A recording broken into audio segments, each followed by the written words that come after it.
ഇനി അദ്ദേഹം വീണ്ടും ഒരു കാര്യം പറയുന്നുണ്ട്. സന്മാർഗികത എന്താണെന്ന് പഠിക്കണം വേണ്ടെങ്കിൽ ക്രിസ്ത്യാനികള് ഖുർആൻ വായിക്കണമെന്ന്. സന്മാർഗികത നമ്മൾ എന്താണെന്ന് പഠിക്കാൻ നമ്മൾ ഖുർആനിൽ ചെല്ലണമെന്ന്. നമുക്കൊന്ന് കേൾക്കാം. ആരിലാണ് ഇത് പൂർത്തീകരിക്കപ്പെടുന്നതെന്ന് എന്റെ പ്രിയപ്പെട്ട നിധിൻ ആത്മാർത്ഥമായി ചിന്തിക്കുക.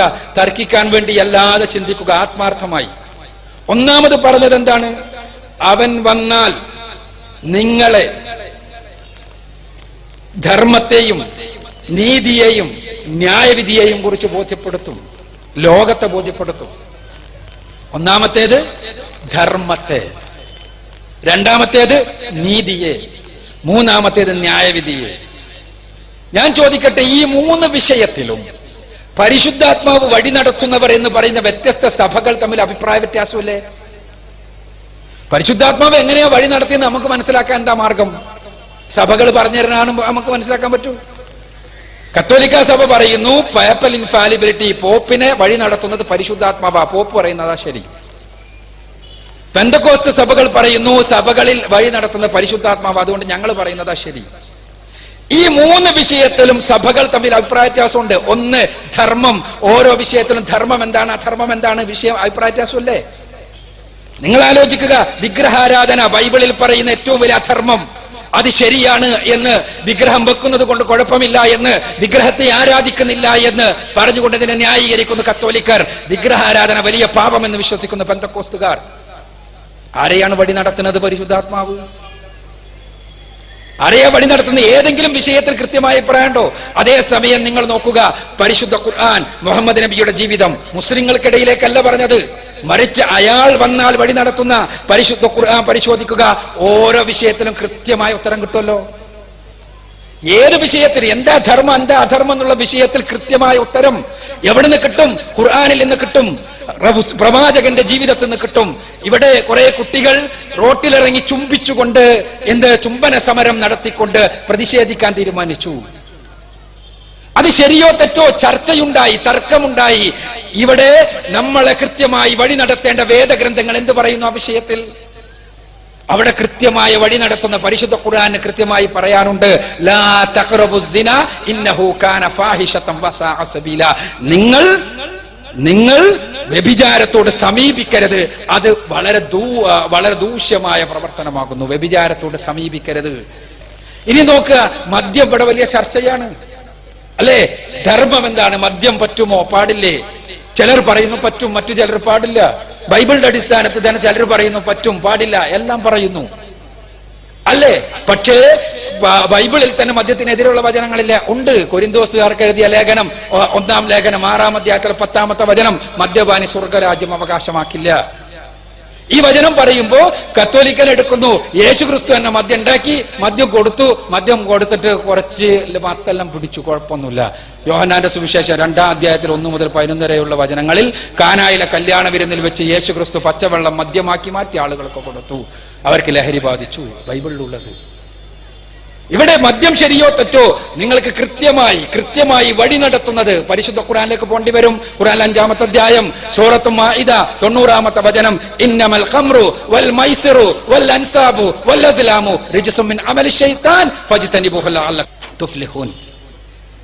എന്താ പറയുന്നത്? തീർച്ചയായും മദ്യം, ചൂതാട്ടം, പ്രശ്നം വെച്ച് നോക്കൽ, അമ്പുപയോഗിച്ചുള്ള ഭായിക പരീക്ഷണം എല്ലാം പൈശാചിക പ്രവർത്തനങ്ങളാകുന്നു. നിങ്ങൾ അതിൽ നിന്ന് വിരമിച്ചാൽ നിങ്ങൾക്ക് വിജയിക്കാം. നമ്മൾ തർക്കത്തിന് കൃത്യമായ മറുപടി. മദ്യം പിശാചിന്റെ പ്രവർത്തനമാണ്. ഇദ്ദേഹം ഇവിടെ പറയുന്നത് മദ്യം, വിഗ്രഹാരാധന, വ്യഭിചാരം, ഈ 3 ധാർമ്മികതയാണ് പ്രധാനമായിട്ട് ഇദ്ദേഹം പറയുന്നത്. മറ്റ് ധാർമ്മികതകളും ഉണ്ട്. നമുക്കിത് 3 ഒന്ന് പരിശോധിച്ച ശേഷം നമുക്ക് അവസാനത്തെ പോയിന്റിലേക്ക് കടക്കാം. 3 ഒന്ന് പരിശോധിക്കാം. ആദ്യം ഇദ്ദേഹം നമ്മുടെ കർത്താവായ യേശു ക്രിസ്തുവിനെ പരസ്യമായിട്ട് സ്ഥിരമായിട്ട് ആക്ഷേപിക്കുന്നത് പോലെ മദ്യം ഉണ്ടാക്കിയെന്ന് പറഞ്ഞ് ഇവിടെ ആക്ഷേപിച്ചു. അതുകൊണ്ട് ആദ്യം അതിന് മറുപടി കൊടുത്തതിന് ശേഷം ഇദ്ദേഹം പറഞ്ഞതിന് തിരുത്തിലേക്ക് മറുപടി വരാം. പ്രിയ സ്നേഹിതരെ, യോഹന്നാന്റെ സുവിശേഷം 2-ാം അധ്യായം 10-ാം വാക്യത്തിൽ അവിടെ വീഞ്ഞിന് ഉപയോഗിച്ചിരിക്കുന്ന പദം ഒയിനോസ് എന്നുള്ളതാണ്. അതേ ഗ്രീക്ക് പദം ഞാൻ മുമ്പ് പറഞ്ഞല്ലോ, ഈസോസ് എന്നുള്ള ഗ്രീക്ക് പദവും ഈസോസ് എന്നുള്ള ലിപിയാന്തരവും സെപ്റ്റിജന്റിൽ നിന്ന് എടുത്തതാണ്. ഇതേ ഗ്രീക്ക് പദം തന്നെ സെപ്റ്റിജന്റ് ബൈബിളിൽ ഉണ്ടായിരുന്നു. സെപ്റ്റിജന്റ് ബൈബിളിൽ ഇതേ പദം ഉപയോഗിച്ചിരിക്കുന്നത് മുന്തിരി ചാറിന് വേണ്ടിയാണ്. മുന്തിരി ചാറിന് വേണ്ടിയാണ്. അതേ പദം തന്നെയാണ്. അതായത് അന്ന് യഹൂദന്മാർ അവരുടെ എബ്രായ തോറ, അവരുടെ പഴയ നിയമം, നമ്മൾ പഴയ നിയമം എന്ന് പറയുന്ന വേദഗ്രന്ഥം, അവർ തർജിമ കർത്താവായ യേശുക്രിസ്തുവിന് മുമ്പ് അവർ തർജിമ ചെയ്യുമ്പോൾ അവർ ഈ പദമാണ് ഉപയോഗിച്ചിരുന്നതെങ്കിൽ 33 പ്രാവശ്യം അവർ 30-ലധികം പ്രാവശ്യം അവർ ഈ പദം ഉപയോഗിച്ചിരുന്നുവെങ്കിൽ ആ പദം തന്നെ യോഹന്നാന്റെ സുവിശേഷം വരുമ്പോൾ നമ്മൾ അതിനകത്ത് എടുക്കുന്നതിനകത്ത് എന്താ തെറ്റ്? ന്യായമായിട്ട് ചിന്തിക്കുമ്പോൾ അതല്ലേ എടുക്കേണ്ടത്. 2, ഇദ്ദേഹം പറയുന്നത് മത്തു പിടിച്ചു എന്നുള്ള വാക്കുണ്ടെന്നല്ല. മത്തു പിടിച്ചു എന്നുള്ള വാക്കും തെറ്റായ പരിഭാഷയാണ്. RSV ബൈബിളിൽ അത് കറക്റ്റായിട്ട് ട്രാൻസ്ലേറ്റ് ചെയ്തിട്ടുണ്ട്. ധാരാളമായി സമൃദ്ധിയായി കുടിച്ചു എന്ന അർത്ഥമാണ് വരുന്നത്. ധാരാളമായി സമൃദ്ധിയായി കുടിച്ചു. പിന്നെ ഇവിടെ മറ്റൊരു കാര്യം നമ്മൾ ആലോചിക്കേണ്ടതുണ്ട്. ആ സാംസ്കാരിക പശ്ചാത്തലത്തിൽ നല്ല വീഞ്ഞ് എന്ന് ആരെങ്കിലും പറഞ്ഞാൽ, നല്ല വീഞ്ഞ് എന്ന് പറഞ്ഞാൽ ലഹരി ഇല്ലാത്ത വീഞ്ഞിനാണ് അവർ നല്ല വീഞ്ഞെന്ന് പറയുന്നത്. ഇത് ബൈബിളിൽ മാത്രമല്ല, ആ സാംസ്കാരിക പശ്ചാത്തലത്തിൽ പോയാലും പ്ലീനിയുടെ നാച്ചുറൽ ഹിസ്റ്ററി 23-24, പ്ലൂട്ടോർക്കിന്റെ പുസ്തകം, യഹൂദന്മാരുടെ പശ്ചാത്തലം, ഇതെല്ലാം നമ്മൾ എടുത്ത് നോക്കിക്കഴിഞ്ഞു കഴിഞ്ഞാൽ നല്ല വീഞ്ഞെന്ന് അവർ പറയുന്നത് അല്പം പോലും ലഹരി ഇല്ലാത്തതിനാണ്. മുന്തിരി ചാറിന്റെ കാര്യമാണ് ഈ പറയുന്നത്. ഇതാണ് ഇദ്ദേഹം തിരുത്തി മദ്യമാക്കി അവതരിപ്പിക്കുന്നത്. ഇദ്ദേഹത്തിന് മനസ്സിലാകത്തില്ലെങ്കിൽ ഞാൻ മുമ്പ് പറഞ്ഞു പ്രവാചകന്മാരുടെ ജീവിതചരിത്രം അറിയണമെങ്കിൽ നമ്മൾ ഖുറാനിൽ പോകുമോ? പോകത്തില്ല. പിന്നെ മുസ്ലിങ്ങൾ എങ്ങനെ ഈ പ്രവാചകന്മാരുടെ ജീവചരിത്രം പഠിക്കുന്നത്? ഖുറാൻ മാത്രം ആശ്രയിച്ചു കഴിഞ്ഞാൽ അവർക്കൊന്നും അറിയത്തില്ല. അവർ പഠിക്കാൻ പോകുന്ന പിന്നെ എങ്ങനെയാണ്? അവരുടെ പണ്ഡിതന്മാർ എഴുതിയ പുസ്തകം അവർ വായിക്കും. അവരുടെ പണ്ഡിതന്മാർ, പിൽക്കാലത്ത് ജീവിച്ചിരുന്ന ഇസ്ലാമിക് പണ്ഡിതന്മാർ ബൈബിളിന്റെയും മറ്റ് പുസ്തകങ്ങളുടെയും അടിസ്ഥാനത്തിൽ അവർ ഈ പ്രവാചകന്മാരെ പറ്റി എഴുതിയ കഥകൾ അവർ വായിക്കും. അതിലേറ്റവും അവർക്ക് ലഭ്യമായിരിക്കുന്നതിൽ ഒന്നാണ് അൽ തബരിയുടെ ഹിസ്റ്ററി ചരിത്രം എന്ന് പറയുന്നത്. അൽ തബരി ഇവരുടെ ഏറ്റവും വലിയ ചരിത്രകാരന്മാരിൽ ഒരാളാണ്. അൽ തബരി അദ്ദേഹത്തിന്റെ പുസ്തകത്തിൽ history of Al Tabari volume 4 ancient കിങ്ഡംസിൽ അദ്ദേഹം യേശു ക്രിസ്തു വെള്ളം വീഞ്ഞാക്കിയ കാര്യവും രേഖപ്പെടുത്തിയിട്ടുണ്ട്.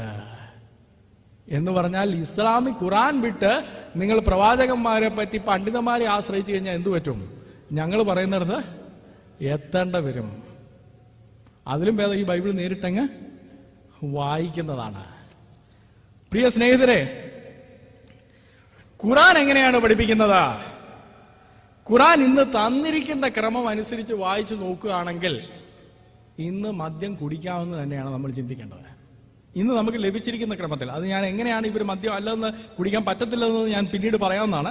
പക്ഷെ ഇന്ന് തന്നിരിക്കുന്ന ക്രമം അനുസരിച്ചാണെങ്കിൽ 4 ഭാഗത്താണ് പ്രധാനമായിട്ട് പറഞ്ഞിരിക്കുന്നത്, അല്ലെങ്കിൽ 4 ഭാഗത്താണ് പറഞ്ഞിരിക്കുന്നത്. 2:219, 4:43 ഖുറാനിലെ അധ്യായങ്ങളാണ്. 5:90, 16:64 മുതൽ 67 വരെ.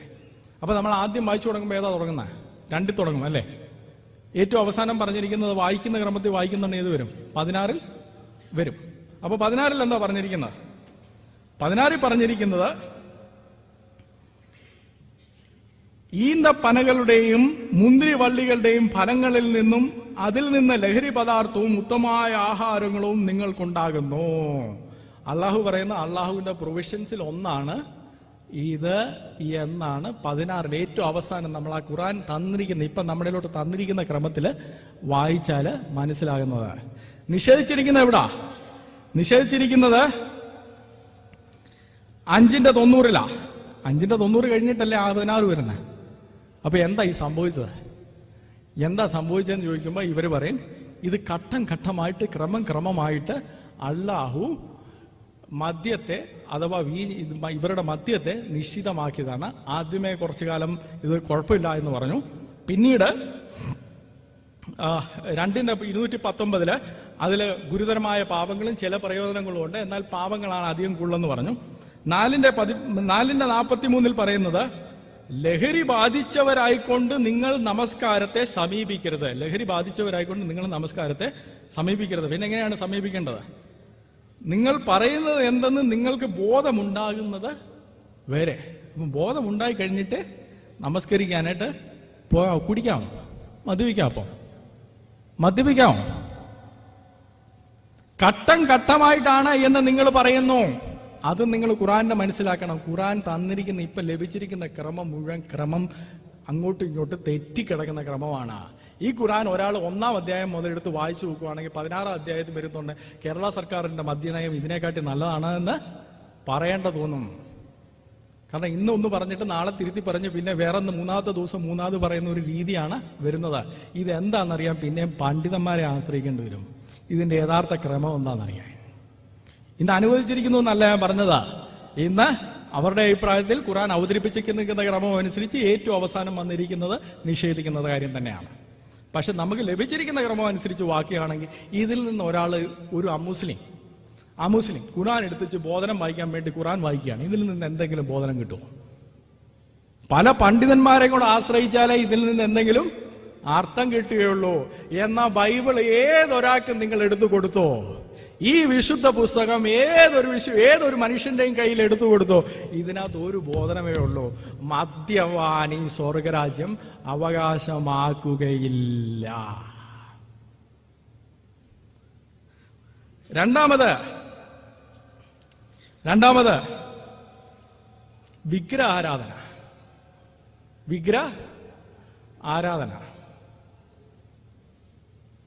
ആരാധന ചിലർ അനുവദിച്ചിരിക്കുന്നു പോലും, ചിലർ അനുവദിച്ചിരിക്കുന്നില്ല. അത് മുസ്ലിങ്ങളുടെ ഇടയിലും ഇല്ലേ? ഇദ്ദേഹം പറഞ്ഞത്, അപ്പോസ്തലന്മാരോട് കർത്താവ് പറഞ്ഞത്, നിങ്ങളെ വഴി നടത്തും, അതുകൊണ്ട് സഭകളെ വഴി നടത്തുന്നത് എങ്ങനെയാണെന്ന് നോക്കിയാൽ മതി. അതാരാ ഇദ്ദേഹത്തെ പഠിപ്പിച്ചു കൊടുത്തത്?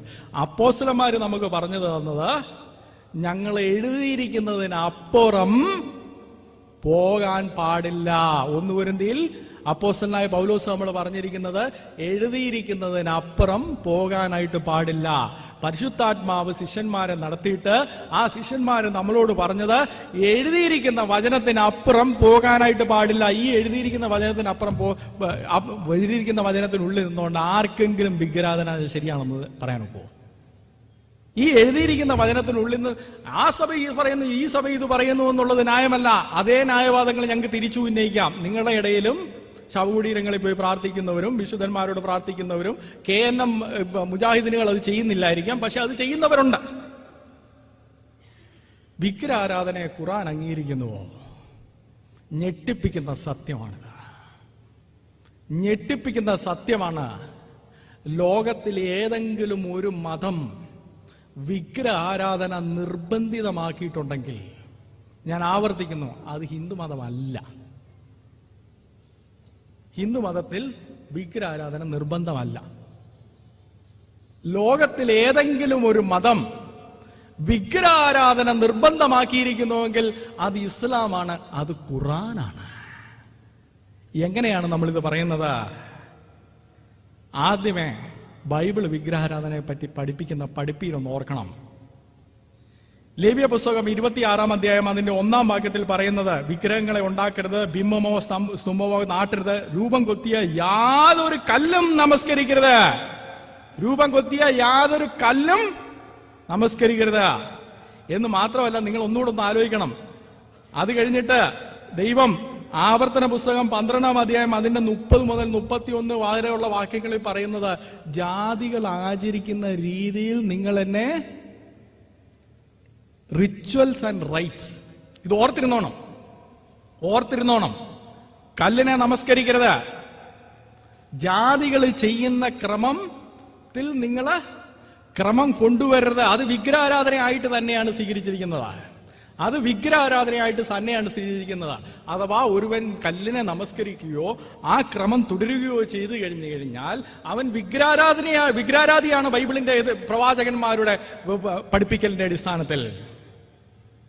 ഹബക്കുക്ക് വിഗ്രഹത്തെ പറ്റി പറയുന്നത്, ഈ വിഗ്രഹത്തിന് എന്ത് ചെയ്യാൻ കഴിയും? ഹബക്കുക്ക് 2:18, ഒന്നും ചെയ്യാൻ കഴിയില്ല. ഈ കല്ലിന് ഒന്നും ചെയ്യാൻ കഴിയില്ല. അപ്പൊ ഈ കല്ലിനെ ജാതികളുടെ ക്രമപ്രകാരം ഇവരെന്തെങ്കിലും ആചരിക്കുന്നുണ്ടോ നമ്മൾ നോക്കിക്കഴിഞ്ഞു കഴിഞ്ഞാൽ വിഗ്രഹാരാധന ഇവർ ചെയ്യുന്നുണ്ടോ ഇല്ലയോ എന്നുള്ളതിന് ബൈബിളിന്റെ അടിസ്ഥാനത്തിലൊരു തീർപ്പ് വരും. നമുക്ക് നോക്കാം. സ്ലൈഡ് ഉണ്ട്. ഞാൻ പറഞ്ഞിരിക്കുന്ന വാക്യമാണ് ലേവ്യ പുസ്തകം 26 ഇതിൽ നിന്നും, പിന്നെ 1 രാജാക്കന്മാരുടെ പുസ്തകം 19 അധ്യായത്തിൽ നിന്നും അതിനെ ചുംബിക്കരുതെന്നും പറയുന്നുണ്ട്. ഇവര് ഹജ്ജിന് പോയിട്ട് എന്താണ് ഈ ചെയ്യുന്നത്? ഈ കല്ലിനെ ചുംബിക്കുന്നത് വിഗ്രഹാരാധനയല്ലേ? ആരാധനയല്ലേ? സഹി ബുഖാരി വോളിയം 2 ബുക്ക് 26 ഹജ്ജ്, അതിൽ പറയുന്നത്, ഉമർ പറയുന്നത്, അള്ളാഹുവിന്റെ പ്രവാചകൻ നിന്നെ ചുംബിക്കുന്നത് കണ്ടില്ലായിരുന്നെങ്കിൽ ഞാൻ ചുംബിക്കത്ത് ഇല്ലായിരുന്നു. നീ കല്ലിനോട് നോക്കി പറയുന്നത് ഈ കല്ലിനെ കൊണ്ട് ഒരു പ്രയോജനവും ഇല്ല. ഹബക്കുക്ക് പറഞ്ഞ വിഗ്രഹത്തെ പറ്റി പറഞ്ഞ ഡെഫിനിഷൻ ഉമറും അംഗീകരിച്ചിരിക്കുകയാണ്. എന്നിട്ട് പറയുന്നതിന്റെ ന്യായം, അള്ളാഹുവിന്റെ പ്രവാചകൻ ചുംബിച്ചത് കൊണ്ട് ഞാനും ചുംബിക്കുന്നു. ഇതെന്തൊരു യുക്തിയാണ്? ഹസ്രത്ത് മുഹമ്മദ് വിഗ്രഹത്തെ ചുംബിച്ചാൽ അത് വിഗ്രഹാരാധന അല്ലാതായി മാറുമോ? ഇതെന്തൊരു യുക്തിയാണ്? കല്ലിനെ ചുംബിക്കരുതെന്ന് പറഞ്ഞു കഴിഞ്ഞാൽ ആര് കല്ലിനെ ചുംബിച്ചാലും അവൻ വിഗ്രഹാരാധിയാണ്. പ്രവാചകൻ ചുംബിച്ചിരിക്കുന്നത് കൊണ്ട് അത് വിഗ്രഹാരാധനയല്ലാതായി മാറുമോ? ഉമർ പറഞ്ഞ ന്യായവാദമാണിത്. നമുക്ക് അടുത്ത സ്ലൈഡിലേക്ക് പോകാം. ഇവിടെ ഒരു കാര്യം ആലോചിക്കണം. ഇവർ തുടരുന്ന ആചാരം ഇവിടുന്ന അവിടെ പോയി പ്രദക്ഷിണയും കാബയ്ക്ക് ചുറ്റും. ഇത് ആരുടെ ആചാരമാണ്? ഹൈന്ദവരുടെ, ഇന്ന് നമ്മളുള്ള ഹൈന്ദവരുടെ ആചാരമാണ്. ശ്രീ രവിശങ്കറിന്റെ ക്ലിപ്പ് ഒന്നിട്ടെ, ഹിന്ദിയിലാണ്, എന്നാലും നമുക്ക് പൊതുവെ ഹിന്ദി മനസ്സിലാവുമെന്ന് ഞാൻ വിശ്വസിക്കുന്നു. ശ്രീ രവിശങ്കറിന്റെ ക്ലിപ്പ് ഒന്നിട്ട് അവർ പറയുന്ന അവകാശവാദമാണ് ശ്രീ രവിശങ്കറിന്റെ. ये किताब यहाँ ले है, हिंदुइज्म एंड इस्लाम, वो किताब लेके पढ़ो. मोहम्मद पैगंबर के चाचा भगवान शिव के स्तुति लिखे हैं. और काबा जो है वो एक शिव मंदिर था, ये भी बात है. तो मैंने लिखा काबा की जो परिक्रमा करते हैं 7 बार, ये वही पद्धति है जैसे परिक्रमा, उसको पूजते हैं. वो बोलता है उसको पूजते नहीं है, ये गलत लिखा है. अरे भाई पूजते नहीं हो तो उसको सम्मान क्यों देते हो? सम्मान देना है तो पूजा है. काबा का सम्मान ही तो पूजा है. वो कहते नहीं, वो सम्मान नहीं करते, हम पूजते नहीं है, हम सिर्फ घूमते हैं. ये वो बोलता. अब इतना मूर्ख आदमी बोलता है नहीं है, खरगोश का 3 सिंग है. अब हाँ भाई तुम ही तो बड़े हो, अब क्यों? നമ്മൾ ഒന്ന് ആലോചിക്കണം. ശ്രീ രവിശങ്കർ പറയുന്നതും ആ ആചാര്യ, ഹിന്ദു ആചാര്യൻ, ബഹുമാനീയനായ ഹിന്ദു ആചാര്യൻ പറയുന്നതും, ഈ ആചാരം നിങ്ങൾ ചെയ്താൽ അത് വിഗ്രഹാരാധനയാണ്. അത് തന്നെയാണ് ബൈബിൾ മുമ്പ് പറഞ്ഞത്. ആ ആചാരം നിങ്ങൾ ചെയ്യരുത്. ആവർത്തന പുസ്തകത്തിൽ എന്താണ് പറയുന്നത്? ആ ആചാരങ്ങൾ നിങ്ങൾ ചെയ്യരുത്. കാരണം ആ ആചാരങ്ങൾക്ക് ഒരു അർത്ഥമുണ്ട്. ആ ആചാരം വിഗ്രഹാരാധനയാണ്. ആ ആചാരം വിഗ്രഹാരാധനയാണെന്ന് ബൈബിള് മാത്രമല്ല, അവരും അത് തന്നെയാണ് വിശ്വസിക്കുന്നത്. അപ്പൊ ഇദ്ദേഹം ഇത് ചെയ്തിട്ട് ഇതല്ലെന്ന് പറഞ്ഞു കഴിഞ്ഞാൽ എന്ത് യുക്തിയാണ് അതിനകത്തുള്ളത്? കാബയ്ക്ക് ചുറ്റും പോയി പ്രദക്ഷിണം ചെയ്യും, എന്നിട്ട് പോയി ചുംബിക്കും, എന്നിട്ട് നമ്മൾ വിശ്വസിക്കണം ഇതൊന്നും വിഗ്രഹാരാധനയേ അല്ല. കാരണം അള്ളാഹുവിന്റെ പ്രവാചകൻ ചെയ്തില്ലേ? അള്ളാഹുവിന്റെ പ്രവാചകൻ ചെയ്തെന്ന് പറഞ്ഞാലും ആര് പറഞ്ഞെന്ന് പറഞ്ഞാലും യുക്തിപരമായിട്ട് അത് വിഗ്രഹാരാധന തന്നെയാണ്. അപ്പൊ പിന്നെ വരും ഇത് അബ്രഹാം തുടങ്ങിയതാണ് എന്ന്. അടുത്ത സ്ലൈഡിലേക്ക് ഒന്ന് പോവാം. നിങ്ങൾ ഈ ഡ്രസ്സൊന്ന് നോക്കിയേ. ഇവര് മെക്കായി പോകുമ്പോൾ ധരിക്കുന്ന ഡ്രസ്സാ. അബ്രഹാം ഈ ഡ്രസ്സ് ധരിക്കുമെന്ന് നിങ്ങൾ വിശ്വസിക്കുന്നുണ്ടോ? മിഡിൽ ഈസ്റ്റ് ജീവിച്ചിരുന്ന അബ്രഹാം ഈ വസ്ത്രമാണോ ധരിച്ചിരിക്കുന്നത്? അടുത്ത സ്ലൈഡിലേക്ക് ഒന്ന് പോവാം. അല്ല, ആ സ്ലൈഡില്ല, വേണ്ട. നമുക്കറിയാവുന്നതാണ് മഹാപുരോഹിതന്റെയും ഒക്കെ അസ്ത്രം നമുക്കറിയാവുന്നതാണ്. എന്താണ് അത്? അങ്കിയാണ്. ഉൽപ്പത്തി പുസ്തകത്തിൽ യാക്കോബ് യോസഫിന് എന്താണ് ഇത് കൊടുത്തത്? അങ്കി ഉണ്ടാക്കി കൊടുത്തു. അതാണ് മിഡിൽ ഈസ്റ്റിലുള്ള അറബ്സിന്റെയും യഹൂദന്മാരുടെയും മിഡിൽ ഈസ്റ്റ് ജീവിച്ചിരിക്കുന്നവരുടെ വസ്ത്രം. ഇവർക്ക് ഈ വസ്ത്രം എവിടെ നിന്ന് കിട്ടിയത്? ഇന്ത്യയിൽ നിന്ന് പോകുന്ന ഹജ്ജികൾ, ഇന്ത്യയിൽ നിന്ന് പോകുന്ന മുസ്ലിങ്ങൾ അത് ധരിക്കുന്നതിനകത്ത് എനിക്ക് യാതൊരു വിരോധവുമില്ല. കാരണം അത് നമ്മുടെ സാംസ്കാരിക ഡ്രസ്സാണ്. മുണ്ടും അത് വിട്ടു പോകുന്നതിനകത്ത് എനിക്ക് വിരോധമൊന്നുമില്ല. പക്ഷേ ഇറാനിലെ മുൻ പ്രസിഡന്റും അമേരിക്കക്കാരനും പലസ്തീൻകാരനും ഈ വസ്ത്രം ധരിക്കുന്നത് എന്തിനാ? ഇത് എവിടെ നിന്ന് കിട്ടി നിങ്ങൾക്ക്? ശ്രീ രവിശങ്കർ പറഞ്ഞതല്ലേ സത്യം? ഇത് ശിവക്ഷേത്രമാണോ എന്ന് നമ്മൾ സംശയിക്കേണ്ടിയിരിക്കുന്നു. ഇപ്പം ശിവൻ, ഹൈന്ദവരുടെ ദേവായ ഭഗവാൻ ശിവൻ ഇവരുടെ ഒരു പ്രവാചകനാണ് എന്ന് ഈ അടുത്ത കാലത്ത് അവിടെ അറേബ്യയിലുള്ള ഒരു ഇസ്ലാമിക് പണ്ഡിതനും പറഞ്ഞു കഴിഞ്ഞിരിക്കുകയാണ്. വിഗ്രഹാരാധന ഉണ്ടോ? ഇവരുടെ വ്യാഖ്യാനത്തിലില്ല. പക്ഷെ ബാക്കി എല്ലാവരുടെയും വ്യാഖ്യാനത്തിൽ വെച്ച് നോക്കുകയാണെങ്കിൽ, നിർവചനം വെച്ച് നോക്കുകയാണെങ്കിൽ ഇവർക്ക് വിഗ്രഹാരാധന ഉണ്ട്, നിർബന്ധിത വിഗ്രഹാരാധനയുണ്ട്. അത് ഹൈന്ദവർക്കില്ല. ഹൈന്ദവർക്ക് നിർബന്ധിത വിഗ്രഹാരാധന ഇല്ല. ഒരു ഹൈന്ദവന് വിഗ്രഹത്തെ ആരാധിക്കാതെ ജീവിക്കാം. പക്ഷെ മുസ്ലിമിന് അത് കഴിയത്തില്ല. കാരണം അള്ളാഹുവിന്റെ പ്രവാചകൻ അത് ചെയ്തു. അപ്പൊ വിഗ്രഹാരാധനയെ പറ്റി പഠിക്കണമെങ്കിൽ നിങ്ങൾ ഖുർആനിൽ പോകും.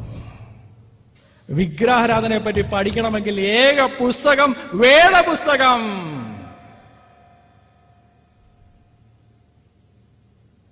അടുത്ത് നമുക്ക് നോക്കാം വ്യഭിചാരം. അതിന് പറഞ്ഞു പോകുന്നതിന് മുമ്പ് ഈ സ്ലൈഡിലൂടെ, ആ സ്ലൈഡ് ഇട്ടതിന് നന്ദി, ഞാൻ വിട്ടുപോയതായിരുന്നു. ആ സ്ലൈഡിലൂടെ നോക്കാം.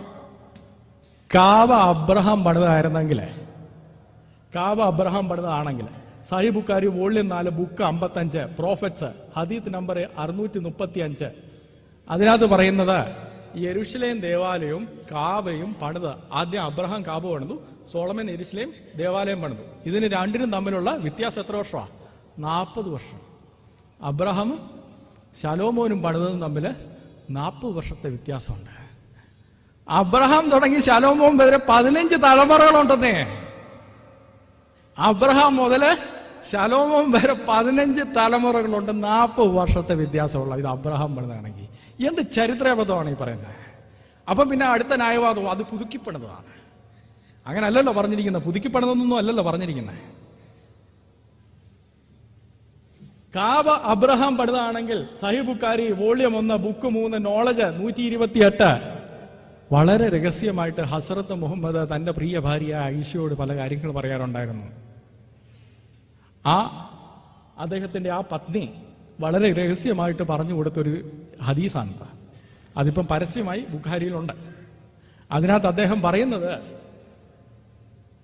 അറബിയയിലുള്ള ജനം അവരിന്നും അജ്ഞാനത്തിലല്ലായിരുന്നെങ്കിൽ ഇദ്ദേഹം കാബ ഇടിച്ചിട്ട് അവിടെ 2 ഗേറ്റ് വെക്കുമായിരുന്നു. അബ്രഹാം പണിത കാബ ഇടിച്ച് കളഞ്ഞിട്ട് അദ്ദേഹം ഗേറ്റ് വെക്കുമായിരുന്നു. യുക്തിപരമായിട്ട് നമ്മൾ ചിന്തിക്കേണ്ടതാണ്, ഇത് അബ്രഹാം പണിതാണോ? നമ്മൾ സംശയിക്കേണ്ട. അബ്രഹാം അങ്ങോട്ട് പോയിട്ടേ ഇല്ല, അബ്രഹാം അങ്ങനെ ചെയ്യത്തുമില്ല. ഇത് ഇദ്ദേഹത്തിന്റെ സൗകര്യാർത്ഥം ഉണ്ടാക്കിയതായ ഒരു കാര്യമാണ്. 3 ഇദ്ദേഹം പറഞ്ഞത് വ്യഭിചാരം.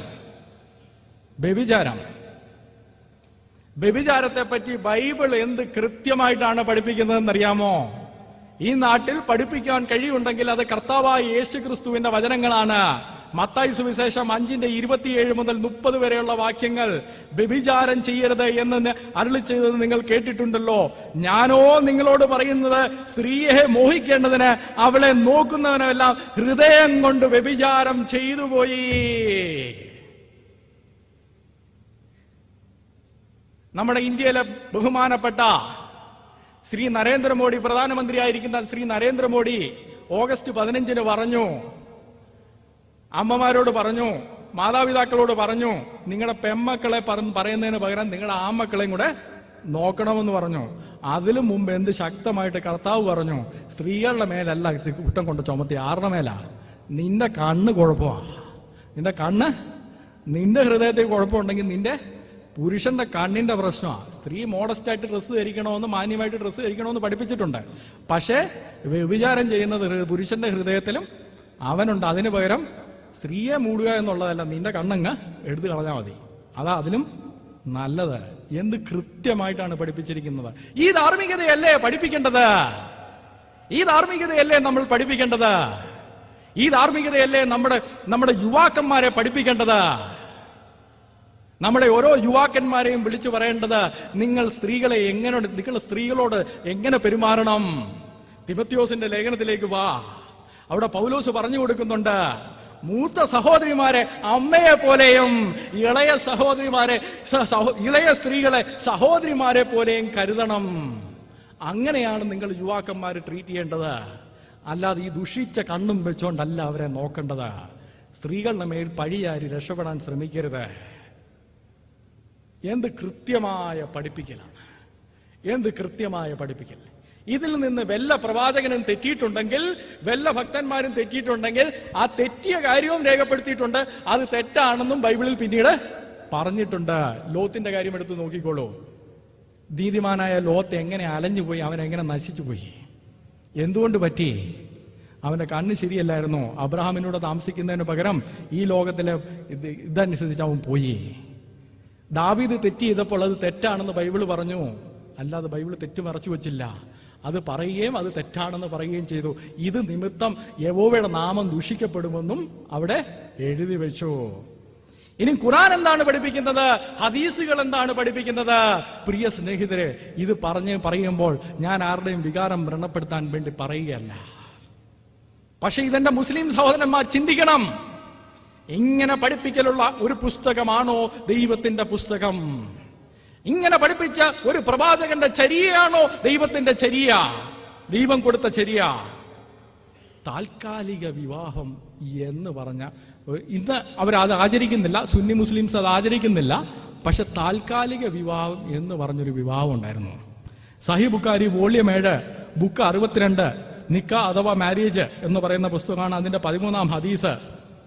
അതില് സൂര 5:87 വെച്ച് പറയുന്നതാണ്. 5:87 വെച്ച് അള്ളാഹു ഇത് നിങ്ങൾ ഇനി നിശ്ചിതമാക്കരുത് എന്ന് പറയുമ്പം അതിന് പറയുന്നതാണ്, അവർ യുദ്ധത്തിന് പോയപ്പോൾ അവർ ഭാര്യമാരിൽ നിന്ന് അകന്നു നിന്നുകൊണ്ട് അവർ ചോദിച്ചു ഞങ്ങളെങ്കിൽ കാസ്ട്രേറ്റ് ചെയ്യട്ടെ. അപ്പം അള്ളാഹുവിന്റെ പ്രവാചകൻ പറഞ്ഞു, വേണ്ട, നിങ്ങൾ താൽക്കാലികമായിട്ട് വിവാഹം കഴിച്ചോളൂ. താൽക്കാലിക വിവാഹം എന്താ?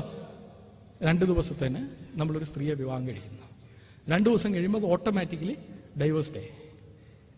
അത് 2 ദിവസമാണോ 2 മണിക്കൂറാണോ 1/2 ദിവസമാണോ എന്നറിയില്ല. ഇതിനെന്താ പറയുന്നത്? താൽക്കാലിക പറയുന്നത്. വ്യഭിചാരത്തിന്റെ പേര് മാറ്റിക്കഴിഞ്ഞാൽ വ്യഭിചാരമല്ലാതെയാകുമോ?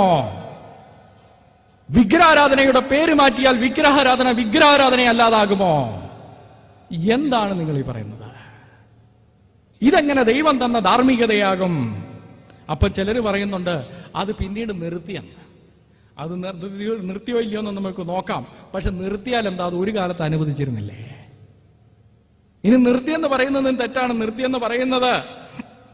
നിർത്തിയെന്ന് പറയുന്നത് സഹീഹ് മുസ്ലിം ബുക്ക് 8 ബുക്ക് ഓഫ് മാരേജ് ഹദീസ് നമ്പർ 3251 പറയുന്നത് അത് അള്ളാഹുവിന്റെ പ്രവാചകൻ നിർത്തിയെന്ന്. എന്നാൽ അതേ സഹീഹ് മുസ്ലിം അതേ ബുക്ക് 8 ബുക്ക് ഓഫ് മാരേജ് അതിന് 2 ഹദീസ് മുമ്പ് 3249 പറയുന്ന ഉമറിന്റെ കാലം വരെ തുടർന്നിരുന്നെന്ന്.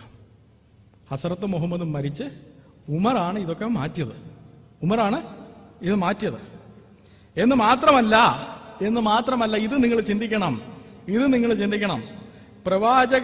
പ്രവാചക തഫ്സീർ, പ്രവാചകന്റെ വ്യാഖ്യാനം എന്ന് പറഞ്ഞ ഒരു അധ്യായം, ഒരു ബുക്ക് ഹദീസിലുണ്ട്.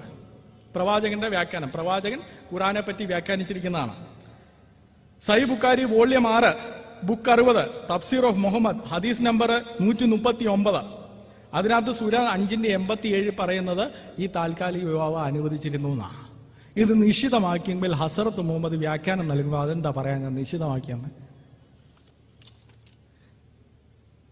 ഇത് എങ്ങനെ അനുവദിക്കും? പ്രിയ സ്നേഹിതരെ, ഇതിലും ഞെട്ടിപ്പിക്കുന്ന ഒരു സത്യമാണ് ഞാൻ ഇനിയും പറയാനായിട്ട് പോകുന്നത്. മുലകുടി ഹദീസ്. ഇത് ഞാൻ പറയുന്നതല്ല. മെയ് 2007 അൽ അസ്ഹർ യൂണിവേഴ്സിറ്റിയുടെ ഹദീസ് ഡിപ്പാർട്ട്മെന്റിന്റെ അദ്ദേഹം അത് പിന്നെ തിരിച്ചെടുക്കേണ്ട ഗതികേട് വന്നു അദ്ദേഹത്തിന്. അത് വേറെ കാര്യം. ഹദീസ് ഡിപ്പാർട്ട്മെന്റിന്റെ ഹെഡ് പറഞ്ഞു, ഒരു അപരിചിതനായ പുരുഷനുമായി, ഓഫീസിലുള്ള ഒരു പുരുഷനുമായിട്ട്, ബന്ധമില്ലാത്ത ഒരു പുരുഷനുമായിട്ട് സ്ത്രീക്ക് ഇടപെടണമെങ്കിൽ എന്ത് ചെയ്യണം? 2 പുരുഷനും സ്ത്രീയും. അല്ലാതെ ചെറുപ്പമുള്ളൊരു ബാലന്റെ കാര്യമല്ല നമ്മൾ പറയുന്നത്. പുരുഷനും സ്ത്രീയും അവർ തമ്മിൽ സംസാരിക്കണമെങ്കിൽ എന്ത് ചെയ്യണം? ഈ സ്ത്രീ മുല കുടിപ്പിച്ചാൽ മതി എന്ന്. ഇത് June 2010 Sheikh Abdul Mohsin, Saudi Royal കോർട്ടിന്റെ അഡ്വൈസറാണ്. ഇദ്ദേഹം ഒരു ഫത്വ പുറപ്പെടുവിച്ചു. ഇങ്ങനെ സ്ത്രീകൾക്ക് ചെയ്യണമെങ്കിൽ, സ്ത്രീകൾക്ക് പുരുഷന്മാരുമായിട്ട് ചെയ്യണമെങ്കിൽ അവര് പാൽക്കുടി ഹദീസ്. ഇത് ധാർമ്മികതയാ? കിസ് ഓഫ് ലവിനെതിരെ എതിരുന്നവർ ഇതാണ് പറഞ്ഞു കൊടുക്കുന്നത്? കിസ് ഓഫ് ലവിനെതിരെ പോകാൻ കഴിയുന്നത് മത്തായി സുവിശേഷം 5-ാം അധ്യായം, അല്ലാതെ ഇതല്ല. പ്രിയ സ്നേഹിതരെ, ഇത് നിർത്തിയോ? ഇത് പറയുമ്പോൾ മുസ്ലിങ്ങൾക്ക് ലജ്ജയുണ്ട് എന്നെനിക്കറിയാം. അത് അവരുടെ മാത്രം കുഴപ്പമല്ല, ആദ്യകാലം മുതലുള്ളതാണ്. അടുത്ത ഇതൊന്നിട്ട്, ആദ്യകാലം മുതൽ, ഈ ഹദീസ് കേട്ട കാലം മുതൽ ഇത് ഇവർക്ക് നാണം കേടാം. അത് ഞാൻ അംഗീകരിക്കുന്നു. അതുകൊണ്ടാണ് അത് അവരിന്ന് പ്രവർത്തിക്കാത്തത്. അത് നല്ലത് കാര്യമാണ്. നിങ്ങളത് തുടരരുത്. അത് തുടരാൻ പറ്റിയതായിട്ടുള്ളൊരു ധാർമ്മികതയെ അല്ല. അത് നിങ്ങൾ തുടരാത്തതിൽ നിങ്ങളെ ഞങ്ങൾ അഭിനന്ദിക്കുകയും ചെയ്യുകയാണ്. പക്ഷേ ഇതിനകത്ത് പറയുന്നത് സഹീഹ് മുസ്ലിം ബുക്ക് 8, ബുക്ക് ഓഫ് സക്ലിംഗ്, ഹദീസ് നമ്പർ 3426. അത് പറയുന്ന ഈ ഹദീസ് കേട്ടത് കഴിഞ്ഞിട്ട് ഈ കേട്ടയാൾ 1 വർഷം ആരോടും ഇത് ഹദീസിനെ പറ്റി മിണ്ടിയില്ല. അത്രയ്ക്ക് ഭയമായിരുന്നു ഇത് പറയാൻ. ന്യായമാണ്. ഇത് പറയുമ്പോൾ വികാരം വ്രണപ്പെടും. അത് നിങ്ങളുടെ മാത്രമല്ല, ഇത് ആദ്യം കേട്ട മുസ്ലിംസിൻ്റെയും അങ്ങനെ തന്നെയായിരുന്നു ഗതി. അടുത്തൊന്ന് നോക്കിയേ, പ്രവാചകന്റെ ഭാര്യമാർ തമ്മിൽ പോലും ഈ അഭിപ്രായ വ്യത്യാസം ഉണ്ടായിരുന്നു. ഇമാം മാലിക്കിന്റെ മുത്വ ബുക്ക് 30, സക്ലിംഗ്, ഹദീസ് നമ്പർ 12. ഐഷ ഇത് സാർവത്രികമായി തുടരേണ്ടതാണെന്ന് പഠിപ്പിച്ചിരുന്നുവെങ്കിലും പ്രവാചകന്റെ മറ്റ് ഭാര്യമാർ പറഞ്ഞില്ല, ഇത് ഒരൊറ്റ കേസിൽ മാത്രം കൊടുത്തതാണ്. പക്ഷെ ഇവിടെ നിങ്ങൾ ഒരു കാര്യം മനസ്സിലാക്കണം. സാധാരണയായിട്ട് നമ്മൾ മുസ്ലിംസിനോട് ചോദിക്കും, എന്തിനാണ് ഹസ്രത്ത് മുഹമ്മദ് 6 വയസ്സുകാരി പെണ്ണെ കല്യാണം കഴിച്ച് 9 വയസ്സായപ്പം പരിഗ്രഹിച്ചത്? ചിലപ്പോഴൊക്കെ അവർ പറഞ്ഞു കേൾക്കാറുള്ള ഉത്തരം, ബാലികയായ ആ പെണ്ണിനെ ഇസ്ലാമിന്റെ പാത ആ ഹൃദയത്തിൽ പരിശുദ്ധമായിട്ട് പറഞ്ഞു കൊടുക്കാൻ വേണ്ടിയാണ് എന്ന്. അങ്ങനെ പറഞ്ഞു കൊടുത്തതാണെങ്കിൽ ഐഷ പറഞ്ഞതാണ് അംഗീകരിക്കേണ്ടത്. ഐഷ എന്താ പറഞ്ഞത്? ഇത് തുടരണമെന്നാണ് പറഞ്ഞിരിക്കുന്നത്.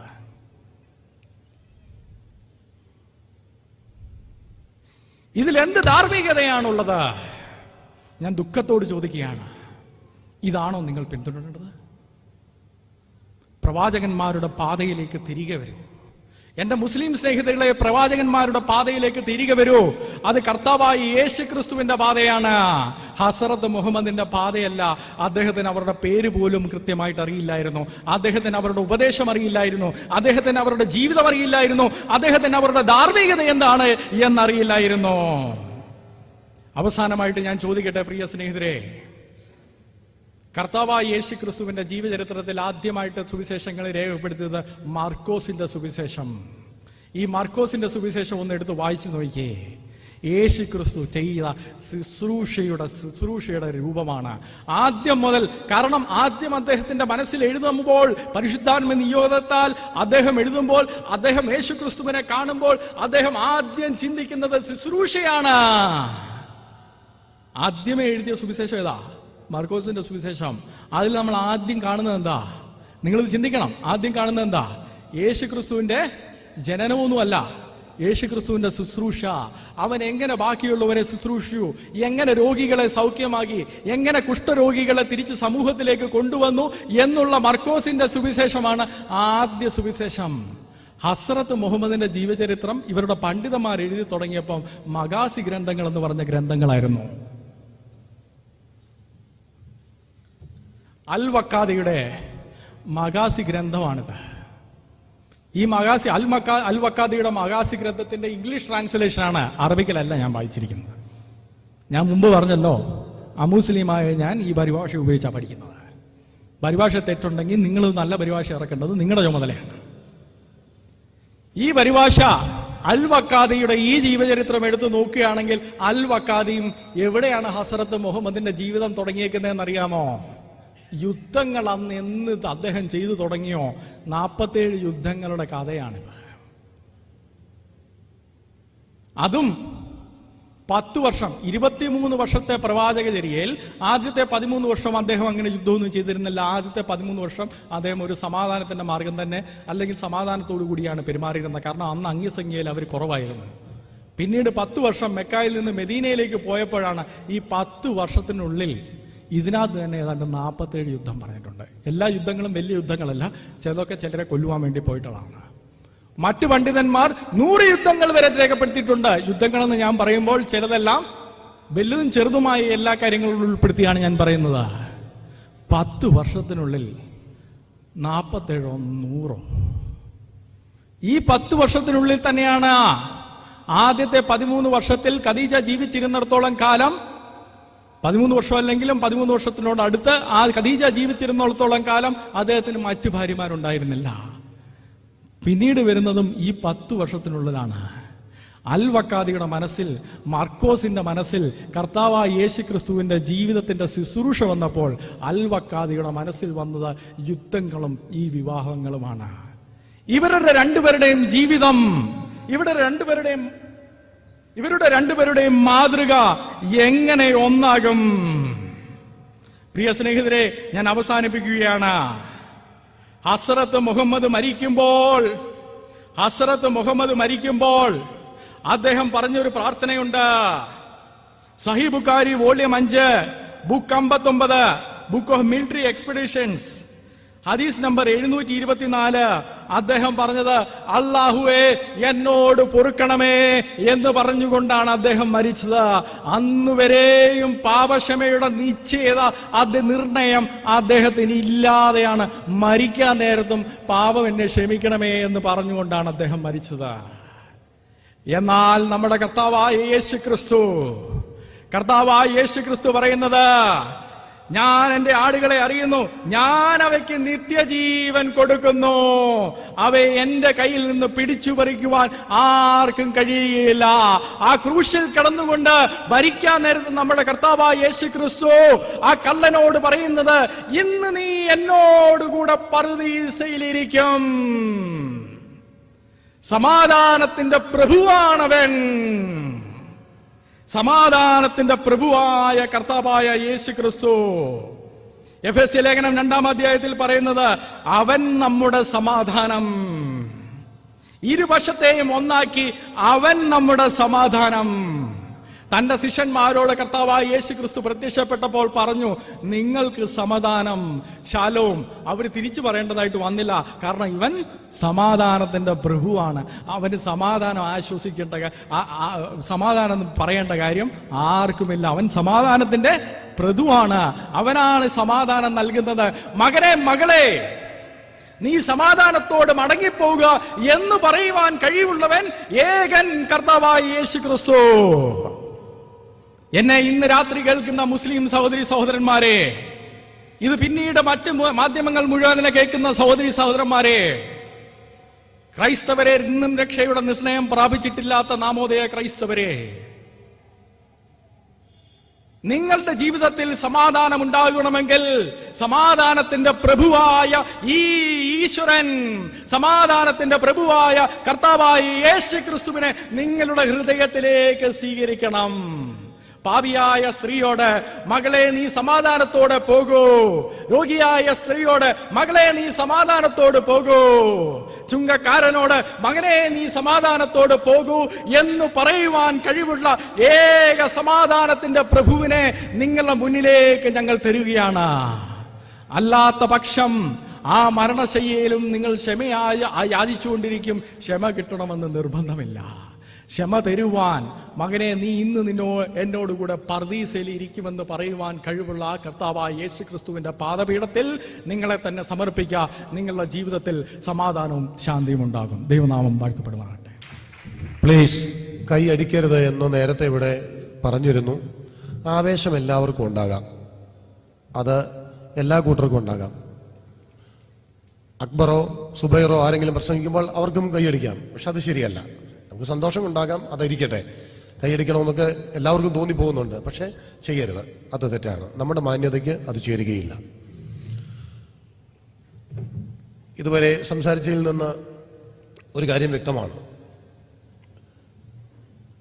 യേശുക്രിസ്തുവിന്റെ പാത മുഹമ്മദിന്റെയും എന്ന ടൈറ്റിലിൽ ശ്രീമാൻ MM അക്ബർ, ശ്രീമാൻ സുബൈർ പീഡിയക്കൽ ഇവർ നടത്തിയ പ്രഭാഷണം അല്ലെങ്കിൽ ആ ടൈറ്റിൽ ഇപ്പോഴിവിടെ പറഞ്ഞതായ കാര്യങ്ങളുമായിട്ട് മരണസമയത്ത് പാപമോചനത്തിനായി കേഴുന്ന മുഹമ്മദിനെയും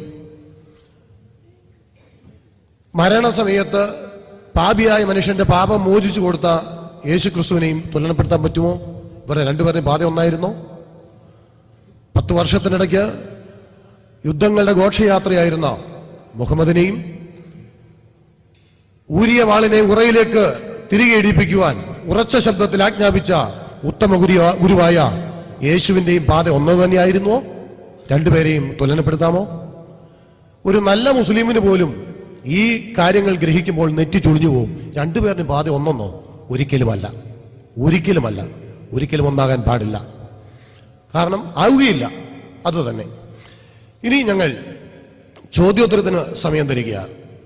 സാധാരണ ശ്രീമാൻ അക്ബറിന്റെ മീറ്റിങ്ങുകൾക്ക് എന്തു ചോദ്യവും ചോദിക്കാം. പലപ്പോഴും അനേക ചോദ്യങ്ങൾ കേട്ടിട്ടുള്ള എനിക്കൊരു കാര്യം തോന്നുന്നുണ്ട്, ദൈവം തമ്പുരാൻ സൃഷ്ടിച്ചിട്ടില്ലാത്ത കാര്യങ്ങളെ കുറിച്ച് ചോദിച്ചാലും അക്ബറിന് മറുപടിയുണ്ട്. പക്ഷേ അരി എത്ര എന്ന് ചോദിച്ചാൽ പയറഞ്ഞാഴി എന്ന് മാത്രമേ ഉള്ളൂ. തമിഴ്നാടിന്റെ സ്വദേശിയാണ് സാറ്. സെരി തോമസിനുമായിട്ടുള്ള ഒരു മുഖാമുഖ സംഭാഷണം തമിഴ്നാട് തൗഹീദ് ജമാഅത്തിന്റെ ആഭിമുഖ്യത്തിൽ ചെന്നൈയിൽ നടന്ന ആ പരിപാടി ലൈവായിട്ട് ഞാൻ കണ്ടതാണ്. ആ മുഖാമുഖ വേദിയിൽ തന്നെ ഇപ്പോൾ നിങ്ങൾ പറഞ്ഞ ഈ പാഴ്കുടി ഹദീസൊക്കെ ഖുറാനിൻ്റെ വചനത്തിന് നേർ മുരണായ കാര്യത്തിനാൽ പല വർഷങ്ങൾക്ക് മുമ്പ് തന്നെ തമിഴ്നാട് തൗഹീദ് ജമാഅത്തിൻ്റെ ആഭിമുഖ്യത്തിൽ നമ്മളത് നിർദ്ദേശിച്ച കാര്യം അങ്ങേക്ക് തീർച്ചയായും അറിയാവുന്ന ഒരു കാര്യമാണ്. അതുപോലെ തന്നെ ആ മുഖാമുഖ വേദിയിൽ തന്നെ ബൈബിളിൽ വരുന്ന ഒരു വചനം,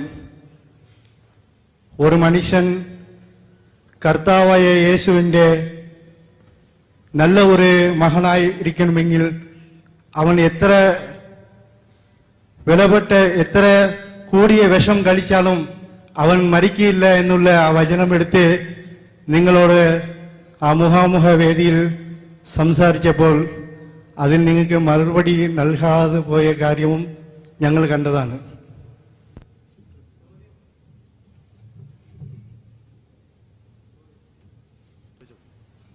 വെച്ചാല് ഒരു പ്രവാചകന്റെ ഈ രണ്ട് കാര്യം നിങ്ങൾക്ക് അറിഞ്ഞിരിക്കുന്ന സമയത്ത് ആ കാര്യം ബൈബിളിലുള്ള ആ വിഷം കഴിക്കുന്നവർ ഒരിക്കലും മരിക്കില്ല എന്നുള്ള ആ വചനം എന്തുകൊണ്ട് ഈ വേദിയിൽ നിങ്ങൾ പറഞ്ഞില്ല? അതാണ് എന്റെ ചോദ്യം. അദ്ദേഹം ആദ്യം പറഞ്ഞത് മുലകുടി ഹദീസ് തമിഴ്നാട് തൗഹീദ് ജമയത്ത് തള്ളിക്കളഞ്ഞു. ശരിയാണ്. തമിഴ്നാട് തൗഹീദ് ജമയത്ത് മുലകുടി ഹദീസ് സഹീഹ് ബുഖാരിയിലും മുസ്ലിമിലുള്ള ഈ ഹദീസുകൾ തമിഴ്നാട് തൗഹീദ് ജമയത്ത് തള്ളിക്കളഞ്ഞു. പക്ഷെ ഞാനിവിടെ തമിഴ്നാട് തൗഹീദ് ജമയത്തിനോടല്ല സംസാരിക്കുന്നത്. കേരളത്തിലെ KNM മൗലവിക്ക് മറുപടി പറയുകയാണ്. KNM മൗലവി അത് തള്ളട്ടെ. ബുഖാരി ഹദീസ് നിങ്ങളിത് മനസ്സിലാക്കണം. ബുഖാരിയുടെയും മുസ്ലിമിന്റെയും ഹദീസുകളിൽ ഒന്നുപോലും ജനാബ് MM അക്ബർ മൗലവി തള്ളിക്കളയത്തില്ല. ജനാബ് MM അക്ബർ മൗലവി ബുഖാരിയുടെയും മുസ്ലിമിന്റെയും ഒരൊറ്റ ഹദീസ് പോലും തള്ളിക്കളയത്തില്ല. KNMന്റെ സ്റ്റാൻഡാണത്. ഇവിടെ സുന്നി മുസ്ലിങ്ങളും ബുഖാരിയിലും മുസ്ലിമും പറഞ്ഞിട്ടുള്ളതാണെങ്കിൽ അത് തള്ളിക്കളയത്തില്ല. ഞാൻ ആരോടാ സംസാരിച്ചത്? കേരളത്തിലെ ഇത് അംഗീകരിക്കുന്ന മുസ്ലിങ്ങളോടാണ്. രണ്ടാമത് അദ്ദേഹം പറഞ്ഞത് അന്ന് ഞാൻ ഇവരെ വിഷക്കുപ്പി കൊണ്ടുവന്നപ്പോൾ ഞാൻ അതിന് മറുപടി പറഞ്ഞിട്ടില്ല എന്നുള്ളതാണ്. അതിന് ഞാൻ ഒരു കാര്യം ചെയ്യാവുന്നതാണ്. അന്ന് പറഞ്ഞതിൻ്റെ ക്ലിപ്പ് എൻ്റെ കയ്യിലുണ്ട്. ഞാൻ അടുത്ത ചോദ്യവും അതിൻ്റെ ഉത്തരവും വരുന്ന സമയത്തേക്ക് അന്ന് ഞാൻ പറഞ്ഞ ക്ലിപ്പ് ഞാൻ ഇവിടെ ഇട്ട് നിങ്ങളെ കാണിക്കാവുന്നതാണ്. ഇവിടെയുള്ള കേൾവിക്കാർ നിശ്ചയിച്ചോളൂ ഞാൻ അന്ന് ഉത്തരം പറഞ്ഞിട്ടുണ്ടോ ഇല്ലയോ എന്നുള്ളത്. അത് അടുത്ത 1-2 ചോദ്യങ്ങൾക്ക് ശേഷം ഞാൻ ആ ക്ലിപ്പ് അന്വേഷിച്ച് അതിന് മറുപടി പറയുന്നതായിരിക്കും. അത് ഞാൻ എന്ത് മറുപടി പറഞ്ഞു, എനിക്കിവിടെ നിന്നുകൊണ്ട് പറയാം ഞാൻ മറുപടി പറഞ്ഞു, ഇദ്ദേഹം പറഞ്ഞത് തെറ്റാണ്. പക്ഷെ അത് നിങ്ങൾ വിശ്വസിക്കേണ്ട കാര്യമില്ല. അദ്ദേഹത്തിനും പറയാൻ ഞാൻ മറുപടി പറഞ്ഞിട്ടില്ല. അന്ന് യഥാർത്ഥത്തിൽ സംഭവിച്ചത് എന്താണ് എന്ന് അന്നത്തെ ക്ലിപ്പ് നിങ്ങൾ കണ്ടാൽ മാത്രം മതിയാകും. അത് നമുക്ക് ഒന്ന് കാണാവുന്നതാണ്. അതിനു മുമ്പ് അടുത്ത ചോദ്യത്തിലേക്ക് പോകാം. ആ സമയത്ത് ദൈവം അനുവദിച്ചാൽ ഞാൻ ആ ക്ലിപ്പ് എത്രയും വേഗം കണ്ടെടുക്കാവുന്നതാണ്. എൻ്റെ പേര് യാസർ അറഫാത്ത്. ഒരുപാട് ചോദ്യങ്ങൾ ഉണ്ടായിരുന്നു, പക്ഷേ ഒന്നേ അനുവദിക്കപ്പെടൂ എന്നുള്ളതുകൊണ്ട് അത് മാത്രം ചോദിക്കുകയാണ്. ഇപ്പോൾ നേരത്തെ സിയാസ് സാർ സംസാരിച്ചപ്പോൾ പറയുകയുണ്ടായി, യേശു പരിപൂർണ ദൈവവും അതുപോലെ പരിപൂർണ മനുഷ്യനും ആയിരുന്നു എന്നുള്ളത്. കുരിശ് സംഭവ വേളയിൽ യേശു പരിപൂർണ ദൈവമായിരുന്നെങ്കിൽ ഒരു യഹൂദികൾക്ക് അദ്ദേഹത്തെ കുരിശ് തറയ്ക്കാൻ സാധിക്കുമായിരുന്നോ? ഇനി അതല്ല, അദ്ദേഹം മനുഷ്യൻ എന്ന നിലക്കാണെങ്കിൽ ഒരു മനുഷ്യൻ കുരിശിൽ ബലിയായാൽ മനുഷ്യവംശത്തിന്റെ പാപങ്ങൾ മുഴുവൻ തീരുമോ? ഇതാണ് എൻ്റെ ചോദ്യം.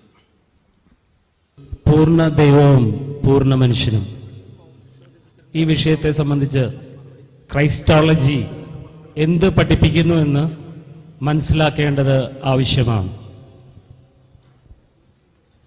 സർവശക്തനായ ദൈവത്തിന്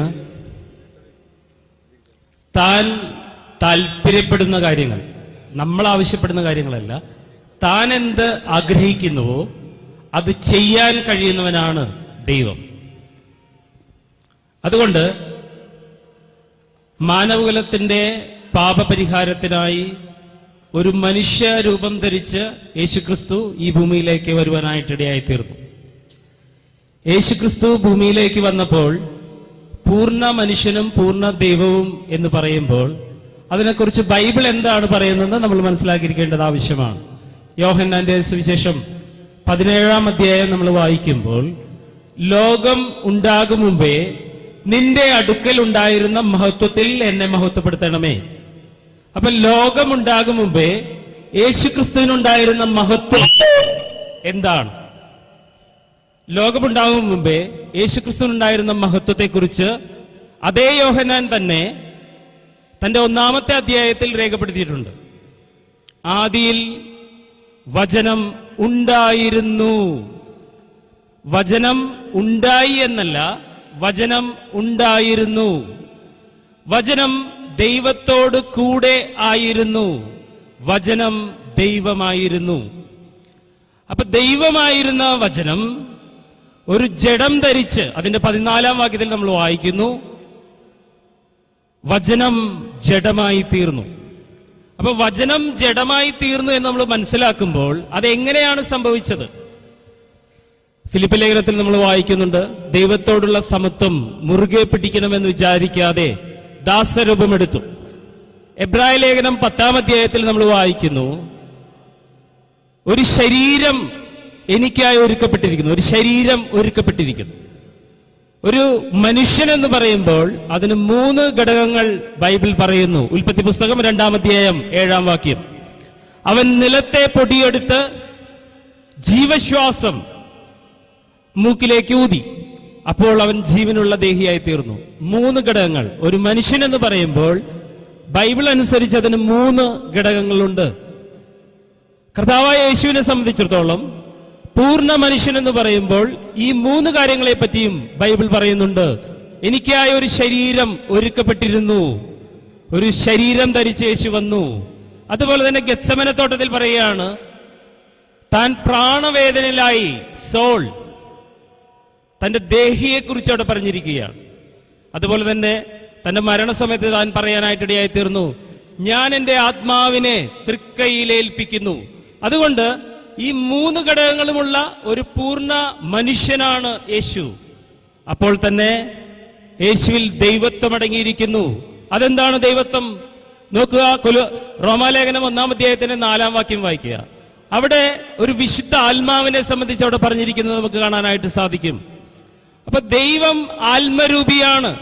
ആത്മരൂപിയായ ദൈവം ഒരു പൂർണ്ണ ജഡത്തിനകത്തേക്ക് പ്രവേശിച്ചു.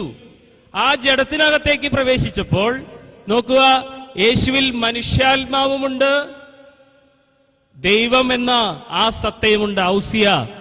അഥവാ മുസ്ലിങ്ങളെ സംബന്ധിച്ചിടത്തോളം അത് മനസ്സിലാകണമെങ്കിൽ ഞാൻ ഇപ്രകാരം പറയാം. അള്ളാഹുവിന്റെ വചനം ലൗഫുൽ മൗഫൂസിൽ എന്നേക്കും സ്ഥിരമാക്കപ്പെട്ട നിലയിൽ ഒരു ഗോൾഡൻ പ്ലേറ്റിലൂടെ വെച്ചിട്ടുണ്ട്. അത് അള്ളാഹു ആണോ അല്ലയോ? അള്ളാഹുവിന്റെ ദാത്ത് എന്താണ്? ദാത്ത് എന്ന് പറഞ്ഞാൽ ഔസിയ അഥവാ മെറ്റീരിയൽ. എന്തുകൊണ്ടാണ് ദൈവം നിർമ്മിക്കപ്പെട്ടിരിക്കുന്നത്? അത് നമ്മളെ സംബന്ധിച്ചിടത്തോളം നമുക്ക് മനസ്സിലാക്കാൻ കഴിയുന്നതിന് അപ്പുറത്തുള്ള കാര്യമാണ്. ദൈവത്തിന്റെ ദാത്ത് എന്താണ് നമുക്ക് അറിഞ്ഞുകൂടാ. അതിന് എക്സ് എന്ന് പേര് നൽകാം. അതുകൊണ്ട് നോക്കുക, ദൈവം ഒരു മനുഷ്യരൂപം ധരിച്ചു വരിക എന്ന് പറയുമ്പോൾ അത് ദൈവത്തിന് ക്ഷിപ്രസാധ്യമായ കാര്യമാണ്. ഞാൻ ചോദിക്കട്ടെ, ഈ അള്ളാഹു എല്ലാവരുടെയും പ്രാർത്ഥന ഒരേ സമയത്ത് കേൾക്കുന്നത് എങ്ങനെയാണ്? അപ്പൊ നമ്മൾ പറയും ദൈവം സർവശക്തനാണ്. അപ്പൊ ദൈവത്തിന് അത് സാധിക്കും. ദൈവത്തിന് അത് സാധിക്കുമെങ്കിൽ ദൈവത്തിനൊരു മനുഷ്യനായി വരാനായിട്ട് സാധിക്കുമോ? എന്റെ ചോദ്യം അതാ. ദൈവത്തിന് മനുഷ്യനായി വരാൻ സാധിക്കുമോ? ഖുറാനിൽ ഒരു മലക്ക് മനുഷ്യരൂപം ധരിച്ചു വന്നതായി പറയുന്നു. അങ്ങനെയാണെങ്കിൽ ദൈവത്തിന് അത് സാധിക്കത്തില്ല. അപ്പൊ ഇവർ ദൈവത്തിന് അതിന്റെ ആവശ്യമില്ല. അത് നമ്മളല്ല തീരുമാനിക്കേണ്ടത്. ബൈബിൾ അനുസരിച്ച് താൻ എന്ത് ആഗ്രഹിക്കുന്നുവോ, താൻ എന്ത് തീരുമാനിക്കുന്നുവോ അതായിത്തീരാൻ കഴിയുന്നവനാണ് ബൈബിളിൽ പറഞ്ഞിരിക്കുന്ന ദൈവം. അതുകൊണ്ട് പൂർണ്ണ മനുഷ്യനും പൂർണ്ണ ദൈവവും എന്ന് പറയുമ്പോൾ പകുതി ദൈവവും പകുതി മനുഷ്യനുമല്ല, പൂർണ്ണ മനുഷ്യനിൽ നോക്കുക, പൂർണ്ണനായ ദൈവം വന്നു. അതുകൊണ്ടാണ് കൊലോസ്യ ലേഖനത്തിൽ വായിക്കുന്നത്, ദൈവത്തിന്റെ സർവസമ്പൂർണതയും ദേഹരൂപമായി വസിക്കുന്നു. അതുകൊണ്ട് ദൈവം അവിടെ മരിക്കുന്നില്ല, ദൈവത്തിന് ആച്ഛേദനമില്ല. യാക്കോബിന്റെ ലേഖനം നമ്മൾ വായിക്കുമ്പോൾ 1:19 18-19 വാക്യത്തിൽ ദൈവത്തിന് യാതൊരു വിധത്തിലുള്ള ആച്ഛേദനമില്ല, വ്യത്യാസമില്ല.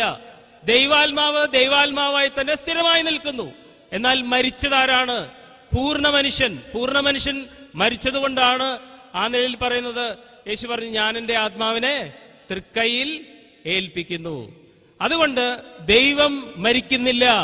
ഒരു മനുഷ്യൻ എന്നുള്ള നിലയിൽ പൂർണ്ണമായി നോക്കുക, യേശു മരിക്കുവാനായിട്ടിടയായി തീർന്നു. അതുകൊണ്ട് പൂർണ്ണ ദൈവവും പൂർണ്ണ മനുഷ്യനും എന്നുള്ള കാര്യം അത് വ്യക്തമായി എന്താണെന്ന് മുസ്ലിങ്ങൾ, ക്രിസ്ത്യാനികൾ അതെങ്ങനെ മനസ്സിലാക്കിയിരിക്കുന്നു, അതിനെക്കുറിച്ച് എന്താണ് ഞങ്ങൾ പഠിച്ചിരിക്കുന്നത് അല്ലെങ്കിൽ ബൈബിൾ പറയുന്നത് എന്ന് മനസ്സിലാക്കിയ അനന്തരം വേണം ഇങ്ങനെയുള്ള ചോദ്യങ്ങൾ ചോദിക്കാനെന്ന് ഓർമ്മപ്പെടുത്തുകയാണ്. പാപമോചനം നോക്കുക, ഒരു മനുഷ്യൻ മരിച്ചാൽ എങ്ങനെ പാപമോചനം ലഭിക്കും? നോക്കുക, പാപശാസ്ത്രത്തെ സംബന്ധിച്ചും പാപത്തെക്കുറിച്ചും വ്യക്തമായി നമ്മൾ മനസ്സിലാക്കിയിരിക്കേണ്ടത് ആവശ്യമാണ്. നോക്കുക, ആദാം എന്ന മനുഷ്യൻ മൂലമാണ് മനുഷ്യന് മരണമുണ്ടാകുവാനായിട്ടിടയായി തീർന്നത്. അത് ബൈബിളിലുടനീളം പറഞ്ഞിട്ടുണ്ട്. പാപം ചെയ്യുന്ന ദേഹി മരിക്കും. നോക്കുക, ആദാമിനകത്താണ് ലോകത്തുള്ള സകല മനുഷ്യരും ഉണ്ടായിരുന്നത്. നമ്മളെവിടെന്നാ വന്നേ? നമ്മുടെ മാതാപിതാക്കളുടെ ഉള്ളിൽ നിന്നാണ്. അവരെവിടെന്നാ വന്നേ? അങ്ങനെ വന്നാൽ ആദ്യ മാതാപിതാക്കളായ അഥവാ ആദ്യ മനുഷ്യനെ ദൈവം സൃഷ്ടിച്ചു. ആ ആദ്യ മനുഷ്യന്റെ ഉള്ളിൽ മനുഷ്യകുലവും മുഴുവൻ ഉണ്ടായിരുന്നു. അങ്ങനെ ബൈബിൾ പറയുന്നുണ്ടോ? തീർച്ചയായും ഉണ്ട്. ഹോശേയ പ്രവചനം 6-7 വാക്യം വായിക്കുക. അവിടെ ആദാമിൽ വെച്ച് അവർ പാപം അവർ ദൈവത്തോട് അവിശ്വസ്തത കാണിച്ചു. അപ്പോ ആദാമിൽ എല്ലാ മനുഷ്യരും ഉണ്ടായിരുന്നത് കൊണ്ട് ഏക മനുഷ്യനാൽ പാപവും പാപത്താൽ മരണവും ലോകത്തിൽ കടന്നു. അത് നമ്മൾ പുതിയ നിയമത്തിൽ റോമാലേഖനം 5-12 വാക്യത്തിൽ വായിക്കുന്നു. അങ്ങനെ ഏക മനുഷ്യനാൽ ലോകത്തിലേക്ക് പാപം കടന്നു വരാനായിട്ടിടയായി തീർന്നു. അതുകൊണ്ട് ഒരു മനുഷ്യൻ പാപം ചെയ്തപ്പോൾ സകല മനുഷ്യർക്കും മരണം വരാനായിട്ടിടയായി തീർന്നു. അങ്ങനെയാണെങ്കിൽ സർവശക്തനായ ദൈവം നോക്കുക, ഏക മനുഷ്യനാൽ പാപം വന്നതുകൊണ്ട് ഏക മനുഷ്യനാൽ തന്നെ ആ പാപവും നീങ്ങിപ്പോകണമെന്ന വ്യവസ്ഥ വെച്ചു. അത് തികച്ചും ന്യായയുക്തമല്ലേ? അതുകൊണ്ട് ഏക മനുഷ്യൻ മൂലം വന്ന പാപം, ആ പാപത്തെക്കുറിച്ച് ഞങ്ങൾ മൂലപാപം എന്നാണ് പറയുന്നത്. അത് ഇസ്ലാമിക തിയോളജിയിൽ നല്ല ഫിദ്റത്തിലാണ് 30-30 നല്ല ഫിദ്റത്തിലാണ് സൃഷ്ടിച്ചത്. അതിനെ എങ്ങനെ വേണമെങ്കിലും വ്യാഖ്യാനിക്കാം. എന്നാൽ നല്ല പാകതയിൽ മനുഷ്യനെ സൃഷ്ടിച്ചിരിക്കുന്നു എന്ന് പറയുമ്പോൾ നോക്കുക, നമ്മള് ഇതിനകത്ത് വായിക്കുന്നത് ഇസ്ലാമിൽ പാപത്തെ സംബന്ധിച്ച് പഠിപ്പിക്കുന്ന ആദ്യത്തെ ആദാം പാപം ചെയ്യുമ്പോൾ ആദാമിനെ സ്വർഗത്തിൽ നിന്ന് പുറത്താക്കി. താൻ തൗബ ചെയ്ത് മടങ്ങിയെങ്കിലും നോക്കുക, ഇപ്പോഴും വേർക്കുന്നുണ്ട്, ഇപ്പോഴും സ്വർഗമില്ല. അതെന്താ കാര്യം? തൗബ ചെയ്ത് മടങ്ങിയെങ്കിൽ നമ്മൾ അവിടെ തന്നെയല്ലേ ആയിരിക്കേണ്ടത്? മനുഷ്യൻ എന്തുകൊണ്ട് വേർപ്പും, മനുഷ്യൻ എന്തുകൊണ്ട് ആ പാപത്തിന്റെ തിക്തഫലവും ഇന്ന് അനുഭവിക്കുന്നു? അപ്പൊ ഏക മനുഷ്യനാൽ നോക്കുക, പാപം ലോകത്തിൽ കടന്നു വന്നു എന്നുള്ള വസ്തുത ഖുർആനും ശരിവെക്കുകയാണ്. അതുകൊണ്ട് ഏക മനുഷ്യനാൽ വന്ന പാപം ഏക മനുഷ്യനാൽ മാറിപ്പോണം. അതുകൊണ്ട് ദൈവം തന്നെ മനുഷ്യനായി ഈ ഭൂമിയിൽ വരുവാൻ തീരുമാനിക്കുകയും തന്റെ ആഗ്രഹത്തിനൊത്തവണ്ണം താൻ അത് നമുക്ക് വേണ്ടി കാൽവറി ക്രൂശിൽ നിർവഹിക്കുകയും ചെയ്തു. അതുകൊണ്ട് ആ നിലയിൽ പാപമോചന മാർഗം ദൈവത്തിന്റെ പദ്ധതിയിൽ ഉരുത്തിരിഞ്ഞ വസ്തുതയാണ്. അതിനെ ചോദ്യം ചെയ്യുവാൻ നമുക്കെന്ത് അവകാശം? അതേസമയം ഖുർആനിൽ ഇതേ വിഷയത്തെ സംബന്ധിച്ച് പഠിക്കുകയാണെങ്കിൽ തൗബ ചെയ്തു മടങ്ങിയ ആദാമിനെ നോക്കുക, ഒരിക്കലും സ്വർഗത്തിലേക്ക് പ്രവേശിപ്പിച്ചില്ല. ഇപ്പോഴും ഒരു പാപത്തിൽ ഭൂമിയിലേക്ക് തള്ളിവിട്ട് മനുഷ്യകുലം ഈ നരകയാതന അനുഭവിച്ചുകൊണ്ടിരിക്കുകയാണ്, വേദന അനുഭവിച്ചുകൊണ്ടിരിക്കുകയാണ്. അതിന്റെ കാരണം എന്ത്? അതിനെക്കുറിച്ച് പഠിക്കാനായിട്ട് ഞാൻ മുസ്ലിം സഹോദരങ്ങളെ ആഹ്വാനം ചെയ്യുകയാണ്. ഞാൻ എല്ലാ വേദങ്ങളും എല്ലാ പ്രവാചകന്മാരെയും ഈക്വലായിട്ട് സമമായിട്ട് കാണുന്ന ഒരു വ്യക്തിയാണ്. യേശുവിൻ്റെ അവസാനത്തെ സുവിശേഷം എലോയി എലോയി ലമ സബക്താനി, എൻ്റെ ദൈവമേ എന്തുകൊണ്ട് എന്നെ ഉപേക്ഷിച്ചു എന്നാണ് ചോദിക്കുന്നത്. അപ്പോൾ പൂർണ്ണ ദൈവമായിരുന്നുവെങ്കിൽ ആ ചോദ്യം ഉണ്ടാകുമായിരുന്നു. ആദ്യത്തെ ഒരു വചനത്തിൽ ഏക സത്യദൈവമായ നിന്നെയും നീ അയച്ച യേശു ക്രിസ്തുവിനെയും വിശ്വസിക്കലാണ് സർവ പ്രവാചകന്മാരും സർവ വേദഗ്രന്ഥങ്ങളും എന്നാണ് ബൈബിളിൽ കാണുന്നത്. ഇതിനൊരു മറുപടി. ഈ എൻ്റെ ദൈവമേ നീ എന്നെ കൈവിട്ടത് എന്ത് എന്ന് പ്രവാചകന്മാരുടെ പുസ്തകത്തിൽ അദ്ദേഹം വിശ്വസിക്കുന്നുവെന്നാണ് ആ ബഹുമാന്യ നമ്മുടെ പ്രായമുള്ള അങ്കിള് പറഞ്ഞിരിക്കുന്നത്. സത്യത്തിൽ പ്രവാചകന്മാരുടെ പുസ്തകം അറിയാമായിരുന്നെങ്കിൽ ഈ ചോദ്യം പ്രസക്തമാകുമായിരുന്നില്ല. കാരണം ഇത് സങ്കീർത്തനം 22-ന്റെ 1-ാമത്തെ വാക്യമാണ്. സങ്കീർത്തനം 22-ന്റെ 1-ാമത്തെ കർത്താവായ യേശുക്രിസ്തു സങ്കീർത്തനം 22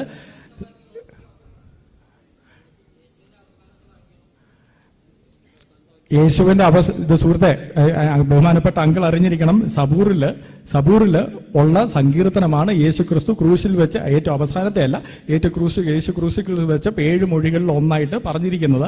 ഈ പറഞ്ഞിരിക്കുന്നതിന്റെ അടിസ്ഥാന സത്യങ്ങൾ മനസ്സിലാക്കണം. 22-ാം സങ്കീർത്തനം നമ്മൾ വായിച്ചു നോക്കുമ്പോൾ അവിടെ അത്ഭുതകരമായിട്ട് ഇതിന്റെ നിവൃത്തി എങ്ങനെയാണ് ആയെന്നുള്ളത് കാണാൻ കഴിയുന്നതാണ്. ഈ 22-ാം സങ്കീർത്തനം കർത്താവായ യേശു ക്രിസ്തു ആ ക്രൂശിൽ കിടന്ന് പറയുന്ന 22-ാം സങ്കീർത്തനം യഹൂദന്മാര് സന്ധ്യാനേരത്തെ യാഗത്തിന് പറയുന്ന പ്രാർത്ഥനകളിൽ ഒന്നായിരുന്നു.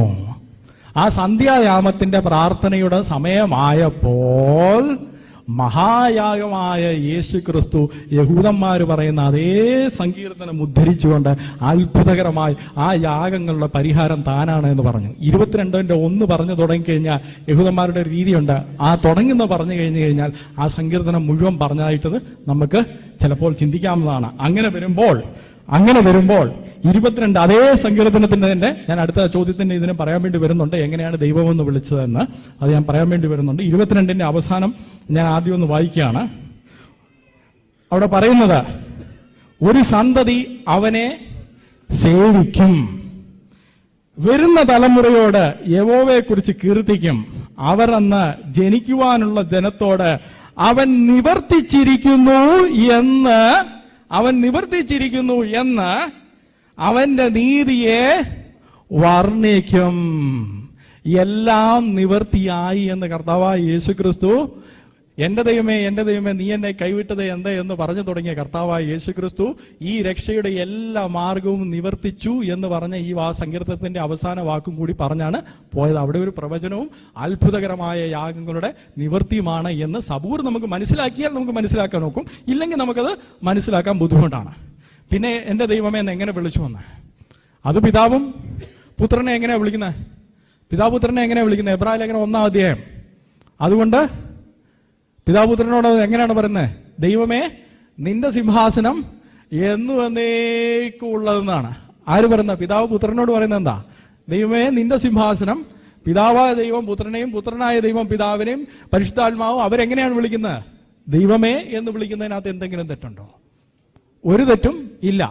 പിന്നെ 17-ാം അധ്യായത്തിൽ നിന്നാണ് അദ്ദേഹം ചോദിച്ചത്, ഏകസത്യ ദൈവമായ നിന്നെയും നീ അയച്ചിരിക്കുന്ന യേശു ക്രിസ്തുവിനെയും. ഇതാണ് ഈ മുഴുവൻ അധ്യായങ്ങളും വായിക്കാത്തതിനുള്ള പ്രശ്നങ്ങളാണ്. ജനാബ് MM അക്ബർ മൗലവി പറഞ്ഞു വരുത്തുന്ന തെറ്റുകളിൽ നിന്നുണ്ടാകുന്നതാണ്. കാരണം ഈ മുഴുവൻ അധ്യായം വായിച്ചു കഴിഞ്ഞ് അങ്ങനെ അതിന് കൃത്യാർത്ഥം മനസ്സിലാവും.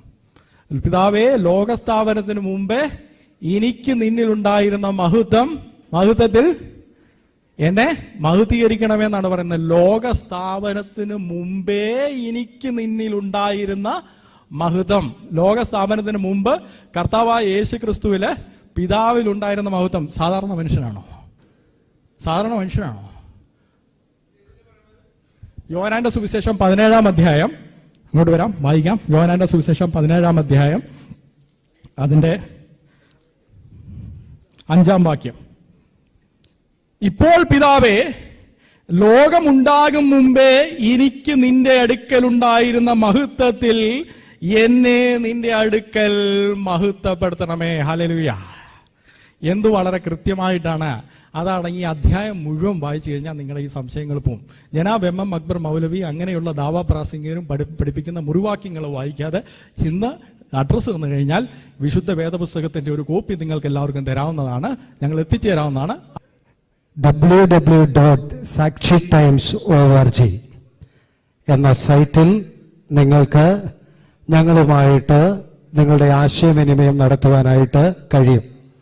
പ്രത്യേകിച്ച് ഈ പ്രോഗ്രാം നടക്കുന്നത് ഫൈൻ ആർട്സ് ഹോൾ വെച്ചാണ്. അവർ നമുക്കൊരു സമയം തന്നിട്ടുണ്ട്. ആ സമയത്തിനുള്ളിൽ അത് നിർത്തിക്കൊടുക്കേണ്ടത് നമ്മുടെ ഉത്തരവാദിത്വമായതുകൊണ്ട് എൻ്റെ പ്രിയ സഹോദരന്മാർ ക്ഷമിക്കുകയും പ്രത്യേകിച്ച് നിങ്ങളുടെ ചോദ്യങ്ങൾ www.sakshi.org ചോദിച്ചാൽ നിങ്ങൾക്ക് കൃത്യമായ ഉത്തരം ഞങ്ങൾ തരുന്നതുമായിരിക്കും. ഇപ്പോൾ നന്ദി പ്രകടനത്തിനായിട്ട് പ്രിയ പീറ്റർ ജോസഫ് ബ്രദറിനെ ക്ഷണിക്കുന്നു. പ്രിയ 1 മിനിറ്റ് നന്ദി പ്രകടനം കഴിഞ്ഞിട്ട് ജെറിയുമായിട്ട് നിങ്ങൾക്ക് സംസാരിക്കാവുന്നതാണ്. എന്റെ കർത്തവ്യത്തിലേക്ക് ഞാൻ കടക്കുകയാണ്. വലിയവനായ ദൈവത്തിന് ആദ്യമായിട്ട് നന്ദി പറഞ്ഞുകൊണ്ട് ഞാൻ തുടങ്ങട്ടെ. ഈ മീറ്റിംഗ് ഇത്രത്തോളം അനുഗ്രഹമായിട്ട് നടത്തി തരുവാൻ പ്രസാദിച്ച വലിയവനായ ദൈവത്തിന് നന്ദി പറയുന്നു.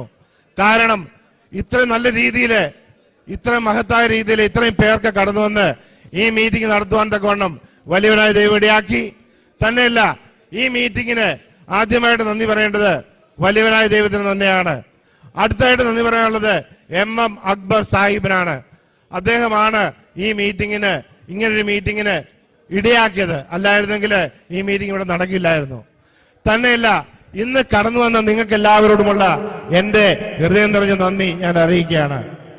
നിങ്ങൾ എല്ലാവരുമാണ് ഈ പ്രോഗ്രാമിന് കടന്നു വന്ന് ഇത് വിജയമാക്കി തീർത്തത്. നിങ്ങളുടെ ആത്മാർത്ഥമായ നന്ദി ഞാൻ പറഞ്ഞുകൊള്ളുന്നു. തന്നെയല്ല, ബോംബെയിൽ നിന്ന് ജെറി ബ്രദർ കടന്നു വന്നു. ബോംബെയിൽ നിന്ന് കടന്നു വന്ന ജെറി ബ്രദറിന് ഹൃദയത്തിന്റെ ഭാഷയിൽ സാക്ഷി അപ്പോളജറ്റിക്സിന് വേണ്ടിയിട്ട് നന്ദി പറഞ്ഞുകൊള്ളുന്നു. സിയാദ് മുഹമ്മദ് അല്ലെങ്കിൽ സിയാദ് ഇബ്രാഹിം, അദ്ദേഹം കോട്ടയത്ത് നിന്ന് കടന്നു വന്നു.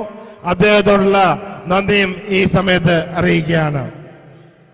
തന്നെയല്ല, ഈ ഫൈൻ ആർട്സ് സൊസൈറ്റി, ഈ ഫൈൻ ആർട്സ് ആള് അനുവദിച്ചു തന്ന ഫൈൻ ആർട്സ് സൊസൈറ്റിക്ക് ഞങ്ങളുടെ സാക്ഷി അപ്പോളജറ്റിക്സിന്റെ പേരിൽ ഞങ്ങളുടെ ഹൃദയം നിറഞ്ഞ നന്ദിയെ അറിയിച്ചുകൊള്ളുന്നു.